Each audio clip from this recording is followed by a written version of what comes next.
హైదరాబాద్లోని సారథి స్టూడియోలో షూటింగ్ సమయంలో గొడవ జరిగింది. యూనియన్ నిబంధనలకు వ్యతిరేకంగా పనిచేస్తున్నాడనే కారణంతో కాస్ట్యూమర్ సత్యనారాయణపై కాస్ట్యూమర్స్ యూనియన్ సెక్రటరీ దాడి చేశారు. ఈ సంఘటనతో సీరియల్ షూటింగ్ కు కూడా అంతరాయం కలిగింది. దీంతో అక్కడ ఉద్రిక్త పరిస్థితి నెలకొంది. ఈ సంఘటనపై పోలీసులు కేసు నమోదు చేసి దర్యాప్తు చేస్తున్నారు.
హైదరాబాద్లోని సారథి స్టూడియోస్ లో షూటింగ్ సమయంలో గొడవ జరిగింది. యూనియన్ నిబంధనలకు వ్యతిరేకంగా పనిచేస్తున్నాడనే కారణంతో కాస్ట్యూమర్ సత్యనారాయణపై కాస్ట్యూమర్స్ యూనియన్ సెక్రటరీ దాడి చేశారు.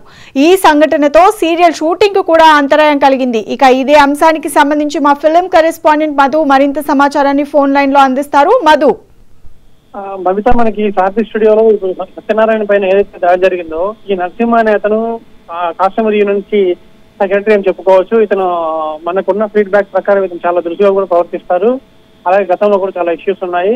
ఒక షూటింగ్ పనిగా కాకుండా సత్యనారాయణ గారు చెప్పే విషయం అంటే, నేను ఒక పనిగా వెళ్ళాను, అక్కడ షూటింగ్లు జరుగుతున్నాయి, నేను వేరే ఒక ఛానల్ కోసం వెళ్ళాను, దాని గురించి మాట్లాడడానికి వెళ్ళాను తప్ప నేను వర్క్ చేయడానికి వెళ్ళలేదు అని అతని వర్షం.